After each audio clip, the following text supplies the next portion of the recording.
Welcome to Minutes of Havoc, episode 2. We're going to talk about the dark psychoanalysis of famous supervillains. Amal, what do you think about our topic today, and what are we going to talk about today?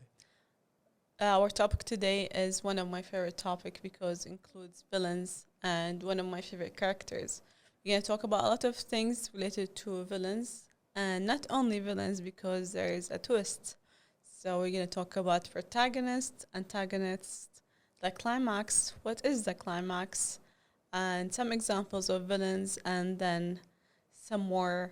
You're going to have to watch the whole episode in order to know.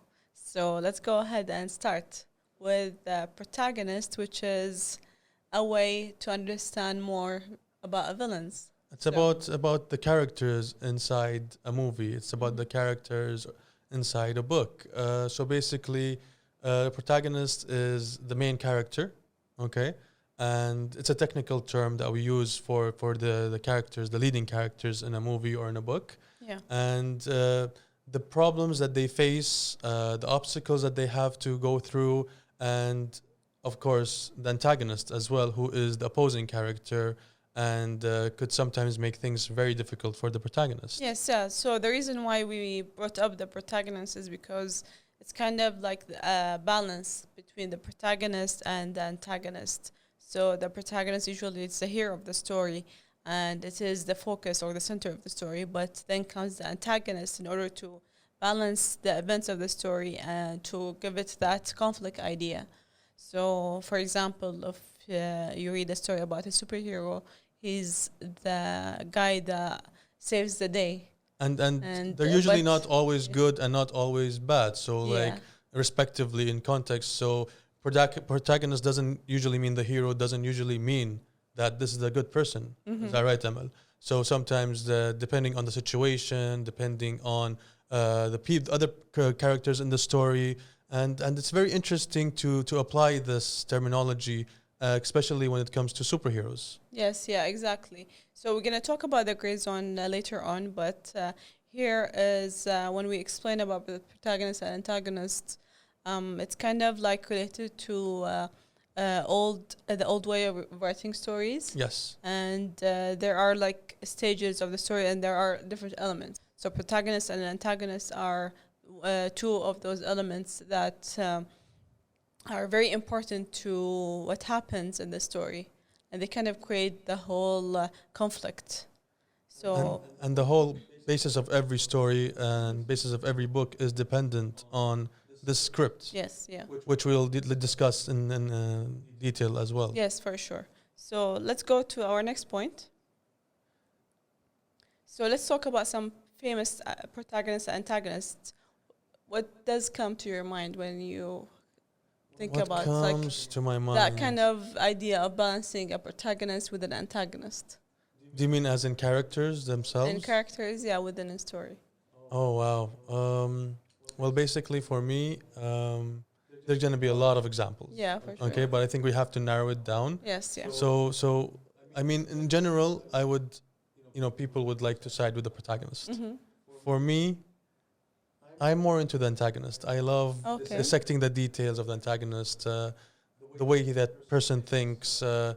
Even the antagonist has been through a lot of things, in life, the way they were brought up, their family, depends on the character themselves. Mm-hmm. And I think one of the most famous pairs for me is probably, when you obviously put it into the whole superhero context, is probably Batman and Joker. Definitely, yeah. That's one of the top, I think pairings. Especially for a villain or a super villain, Joker is like one of the most iconic villains in comics.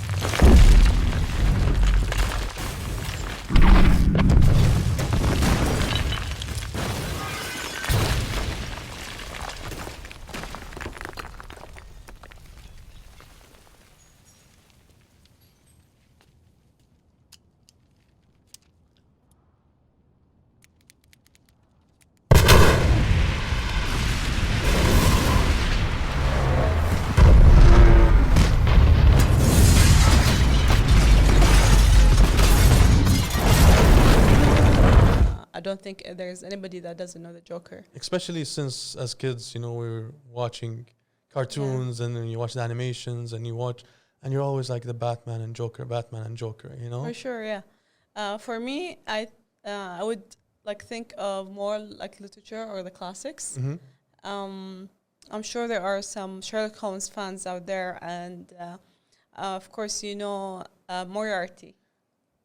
That was with Sherlock Holmes. Yes, that's the villain in Sherlock Holmes stories. Yes. Of course, there are many stories for Sherlock Holmes, and I like Moriarty because he's kind of that complex villain. His character is very complex. He's not They're usually complex. Exactly. He's antagonists not are usually complex. Bad. Yes. And he's all about that gray area that we just mentioned, and kind of it's the same relationship between Batman and the Joker. He kind of put Sherlock Holmes in sensitive situations, and he waits what he's gonna do about them. So it's kind of that kind of test that the supervillain likes to see the other person goes through, just to like feel pleasure. Oh, they're definitely always, in let's say, in conjunction with each other, and at times you see like they are there to stop one another. Yes. And that's the idea of being a protagonist and antagonist. So like that is the main moral of all stories. Like for them to be in conflict. Yeah, exactly. That's how a conflict is created. Exactly, and that's very interesting.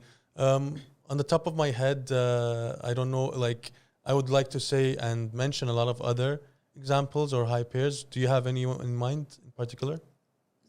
Other supervillains? I have many, actually. For example, we have Scar from The Lion King. That's an interesting one. And I don't know if people, Lion King is actually based on Hamlet, Shakespeare's Hamlet. And I think that all of them are in some way related to Shakespeare, right? Yes, most of the Disney movies. But the Hamlet one is like, I think it's very well known, and the story of Hamlet itself is a good example also for antagonists and protagonists.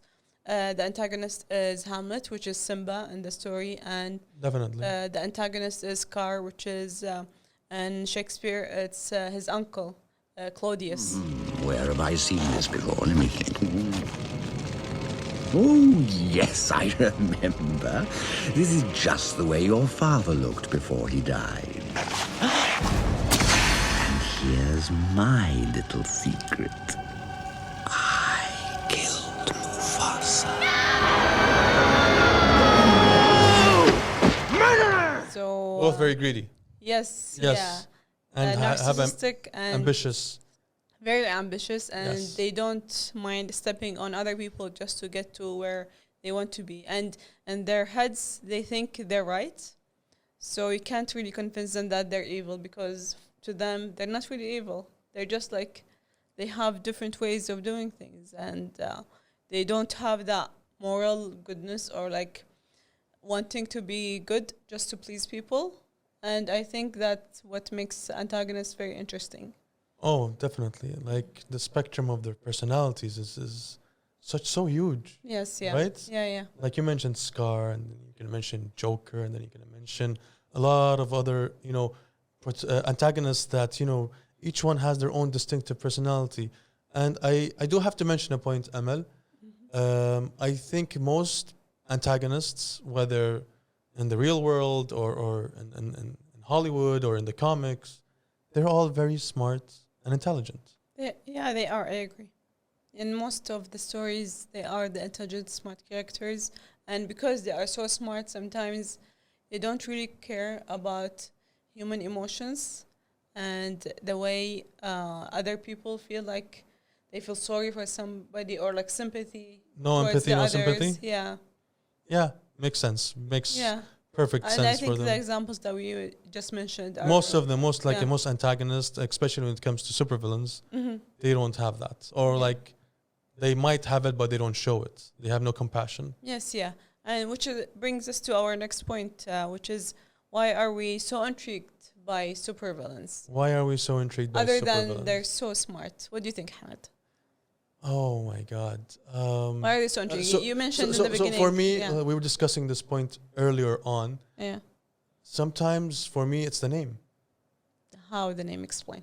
Like, I don't know. Like for me, the name of the character puts so much context But into is that the the character only itself. reason? Of course, it's not. But for me, the name gives you a very direct, let's say, relationship between that person and what his character is. Give us an example. Oh, there's many examples. For me, one of the best is probably Billy the Butcher from Gangs of New York. Example, yes, yeah. And for me, Billy the Butcher, like just the definition of butcher itself in that context of him being the antagonist. Yeah. Superb. It's a good movie. You know, like, and because he likes to use the axe as well. In the movie, both characters, the protagonist and the antagonist. Yeah, Leonardo DiCaprio is amazing. Great performance, and they made the story very interesting. I agree, and those was probably one of the best pairings as well. Yes, I agree. As both protagonist and antagonist. Also, as even actors. Oh, Daniel Day-Lewis is one of my favorite actors. Yeah, I think for me, he's one of the best, and especially in Gangs of New York, I think he overshadowed Leonardo DiCaprio. That's my opinion. I mean, his role was so like interesting and intriguing. He gets into the character. You just like forget he's just an actor. You feel you feel the hate is inside. It's real. Butcher, yeah. It's like he hates those other people. You know, like he has his own gang, and they hate the other gang so much. Yeah, to me, it's like it's not that type of character that you feel so sorry for. No, but you like him. Yes. You can't explain it. You yes, like yes. And I, you know that I like antagonists a lot. Yes, you know? yeah. And so let's mention more reasons. I've done some research, and because I really wanted to know, is it just us like into antagonists, or is it just like a popular opinion that people are intrigued by antagonists? So I think there's a lot of reasons why people like antagonists. There are, yeah. Actually, I have 10 here, but we're gonna go through them very quickly. As you mentioned from the examples, the real people with real problems. We relate to them. Yes, of course. And like the Joker, for example, I think the recent Joker movie, we saw that very closely. We were with him throughout his journey, how he became the villain because he had money issues, he had family issues, he had psychological issues. Like I think it was with his mother, if I'm not mistaken. Of course, his mother was sick, and there was a whole conflict with the family. He thought somebody was his father, Bruce Wayne or Mr. Wayne, and it was all like in his head, and he just starts imagining things, and then he just wants that role model, and he couldn't find it. And that, I think, participated in whole character creation. And to add on to your point, I think it's because, like we mentioned, why do people like antagonists? Why do we like antagonists? Yeah. Because just like you said, they're real and they face real problems. Yes. Just like the real world. Yeah. So you can relate. Yeah. You know what I mean? You as a person can relate to the Joker having financial problems, having problems with his family. Can you relate to Superman? Not really. The same way as you can relate to the Not Joker? Really. No. Yeah. Yeah, because I think that's he's rich. Point. He's rich, and I'm not. That's not only rich. I mean, okay, he's an alien, but he acts like a human. Yeah. But he is some way perfect, and it's just like hard. He just like put there on a pedestal, and you just like consider him a role model, but there's not really a real connection, like. I don't think it's only that. I do think that because of struggles, like even Superman obviously struggled, but his struggle was not relevant to you as a person. Yes, yeah. You know? Yeah. Like Joker's... Like his plan got destroyed. So yeah, you know, like maybe that's when our different. plan gets destroyed. Yeah, maybe that we don't that's understand. That's a joke, by the way. way. We don't understand that, in context. Like our planet getting destroyed won't be here anyway. Yes, yeah. But, like his struggles are different than ours. It's just like it seems too unrealistic compared to other villains. Maybe, and then it's also about relevancy and, like how do you relate to that? Yeah, that's what I mean. So you could relate to Joker's problems, like a lot of people can probably, yes, you know? Yeah, of course, it is like dramatized more, but yeah, I agree with what you say. Okay. And another point is they have an important role in the story. Of course. And I feel They're like they're the this- opposing characters. They're gonna have a lot of opposing ideas and opposing motives to the protagonist. yeah, yeah, and I feel like this has to do with the creators of the characters, or whether it is a writer or a director or a producer. I feel like sometimes they focus on the antagonist more than the protagonist because they can relate to the character, and it is more complex and more interesting. It's just like a very fun character to work with. I think that's You mean a the lot spectrum, of the creators. spectrum of the antagonist. Spectrum, the events of the life, they can add and they can, because, for example, as Batman, of course, there are rules writers cannot break when they write stories. So you But can't I be, feel like, you yeah, I can't be feel that like, bad, yeah, you know? Yeah, for not necessarily the Joker, but even other villains. I feel like it's flexible and they can add and they can like So are you play saying with the like story. the spectrum of an antagonist is much larger Yes, based on from the way I see it, yeah. characteristics, like he can be this and he can be that and he can Yeah. do this and Yeah, he can do that. they just keep adding to their story. Very interesting. Yeah. I never thought of it that way. I mean, yes, of course, you can see that depending on, the writers and then the movies. And it's always a little bit always different, and Yeah. like a little bit different. Yes. So depending on how that person perceives the Joker or how that person perceives, the antagonist in the story, right? Yes, yeah. And yeah, so I basically think the reason why I like antagonists, other than the name, other than them being always underrated, Okay. And being in the gray yes, zone. and that was that was apparent in a lot of movies that we see where the antagonist overshadows, just like we said earlier, overshadows the protagonist, and people are not used to that because they always like to relate or like connect the idea of protagonists to good and antagonists to bad. Yeah, that is like the very simple explanation of protagonist and antagonist, and it's not really true or not It's fair not. to say that. Again, we're talking about the gray area. Yes, yeah. And I'm really excited to talk about the gray area. Yes. But before that, we're going to have to go on to... We have a clip here to show some of an example of one of the supervillains. Watch it and we'll come back.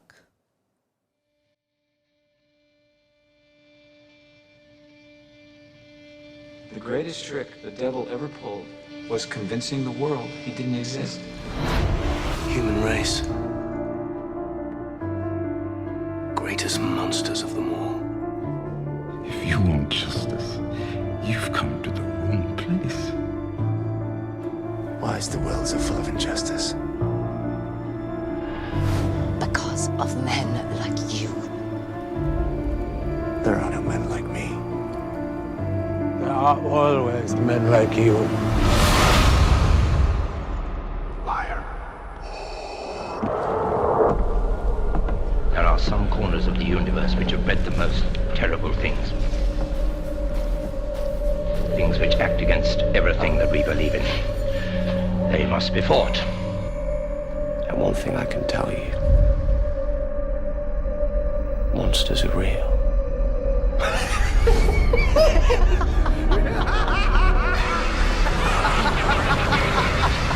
Every fairy tale needs a good old-fashioned villain. You either die a hero, or you live long enough to see yourself become the villain. I may be on the side of the angels, but don't think for 1 second that I am one of them. Look at my face. It's the last thing you'll see before you die. Some men aren't looking for anything logical. They can't be bought, bullied, reasoned, or negotiated with. Some men just want to watch the world burn. Chaos isn't a pit. Chaos is a ladder. Heroes. There is no such thing. People have died. That's what people do! I am not in danger. I am the danger. What are you? Coward or hero? All it takes is a little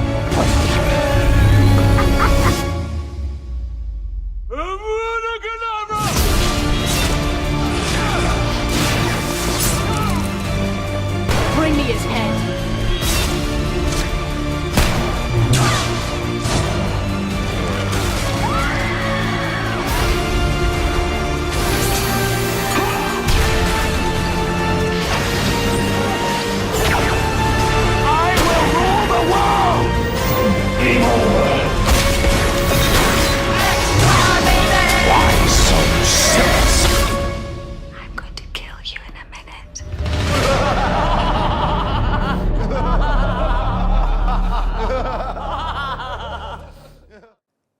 Okay, so let's talk now about the gray zone. Okay, so the gray zone. We kept saying gray zone. Yes. And we kept saying it's not black and white. It is just like life, right? Yeah. You know, and for me, I associate the gray zone with dilemmas.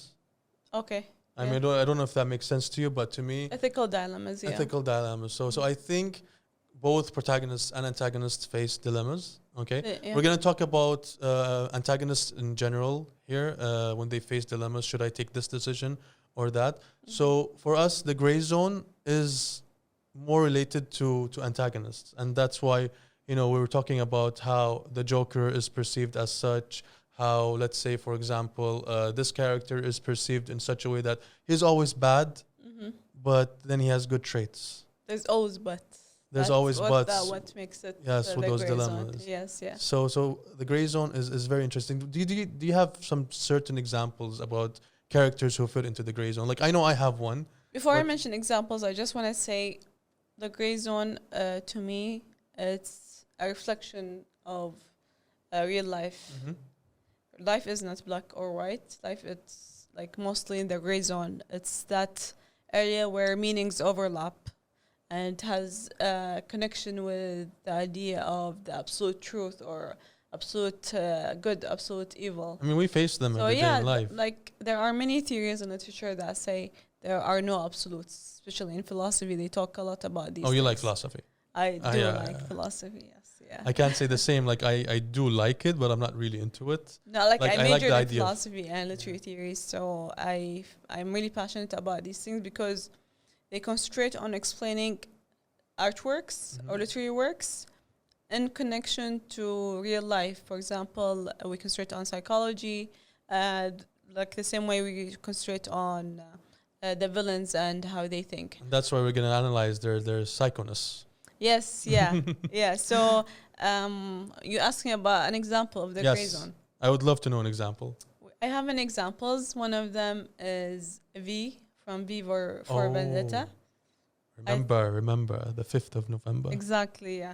From the comic and from the movie, because they're both great. I think I read like one of the comics. I can't remember which one, but it was pretty good. It's only a graphic novel, one graphic novel.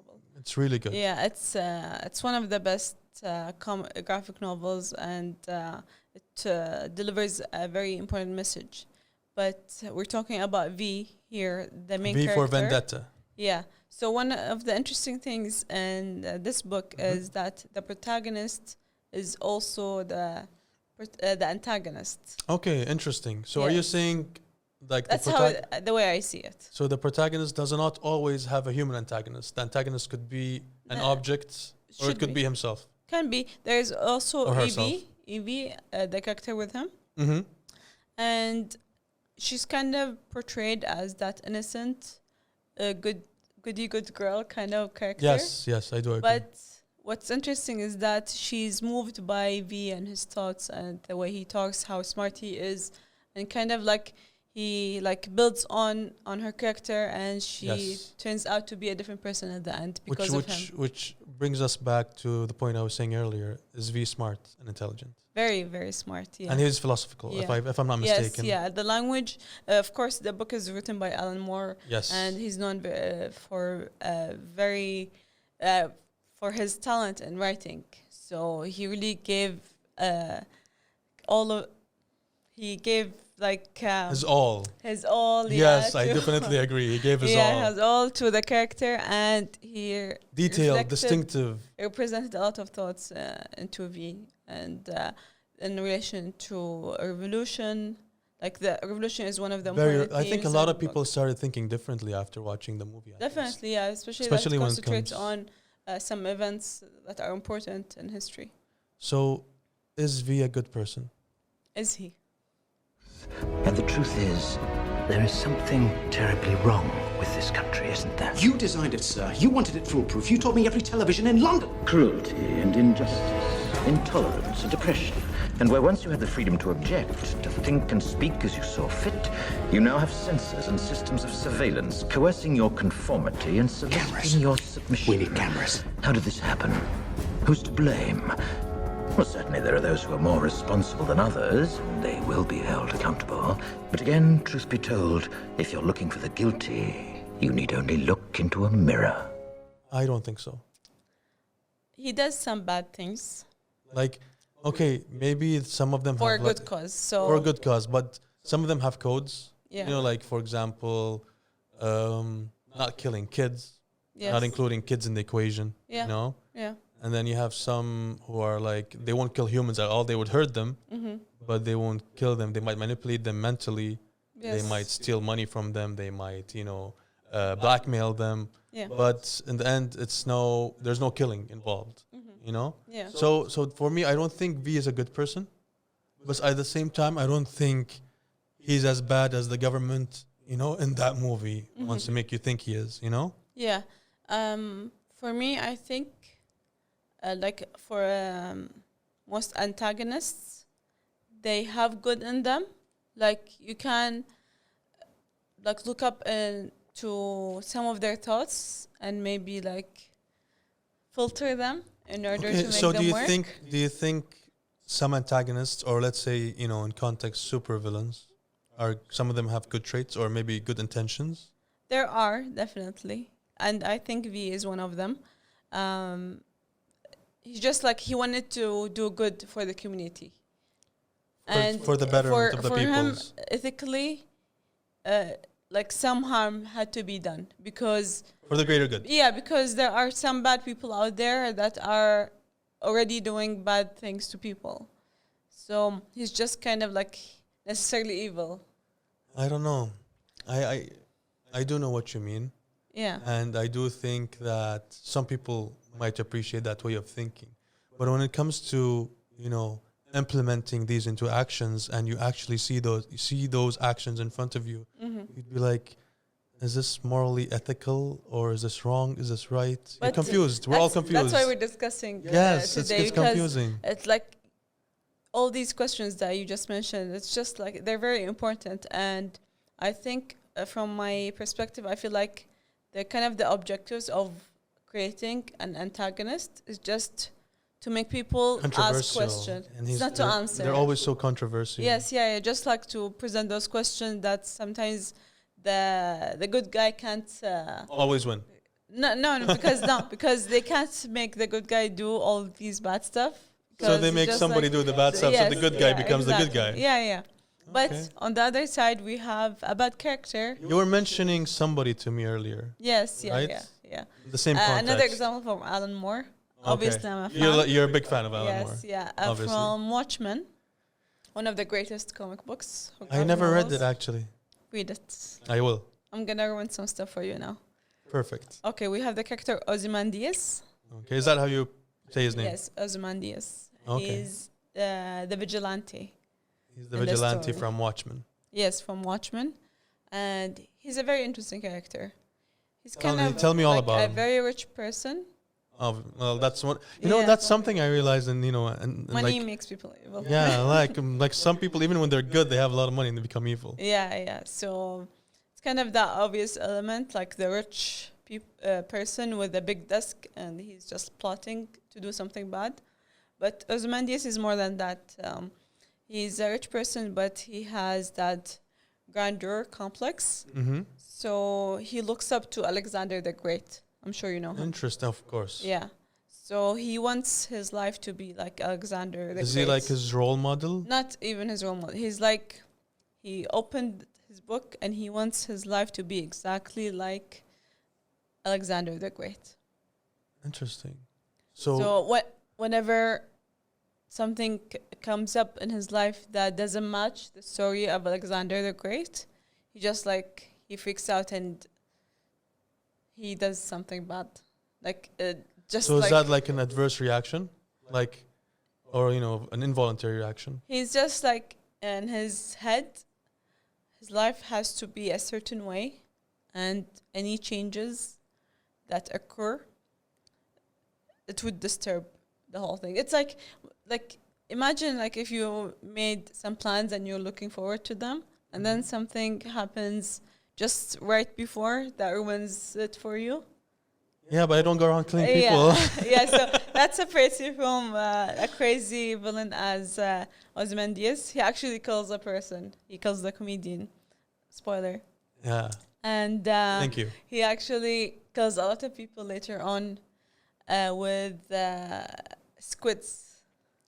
I'm just gonna leave it at that. I'm gonna let you. Yeah, read. don't spoil it for me. Don't spoil it. I'm gonna let you read the book, That's watch very the interesting. movie, and watch the show because the squids are good references in the story. I never thought someone could kill someone else with squids, but yeah, sure, why not? Everything can happen.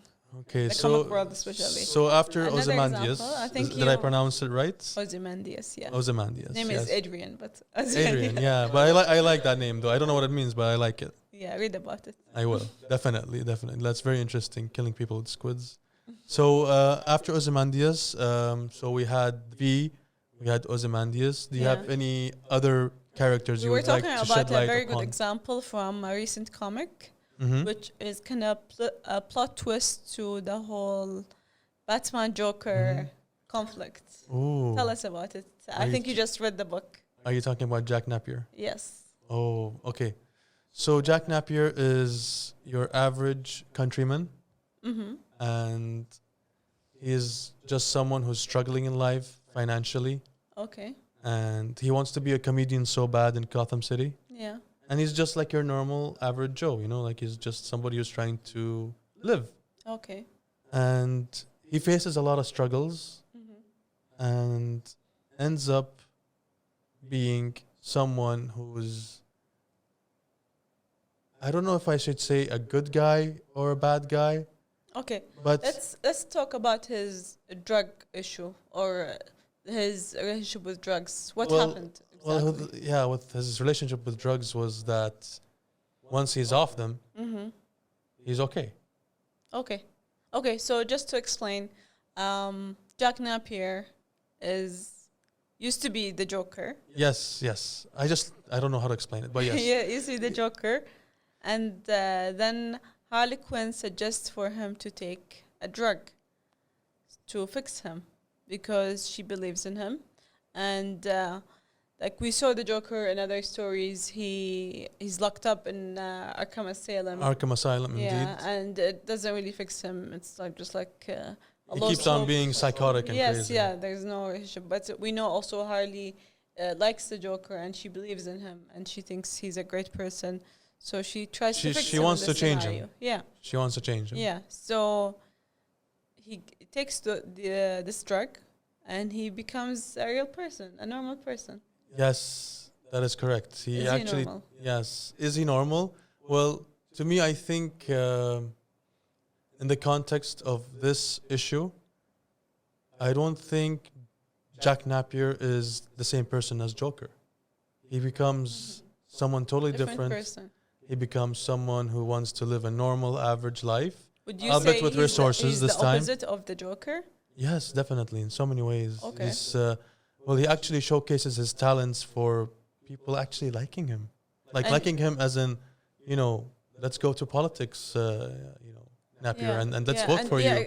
And here, he got into politics. Can you believe that? Being smart actually is helping. He is smart. Yeah. But the way he portrayed himself in The White Knight was very interesting because I have never seen this side of Joker before. Joker being good, being actually wearing a regular suit. Yes, and exposing the government and Batman. That was a shocker. Yeah. I never thought I would see Jack in this way, or Joker in between brackets. Yeah, which is a very interesting take to the story. I know, I agree, and is that a gray area for Joker? A gray area.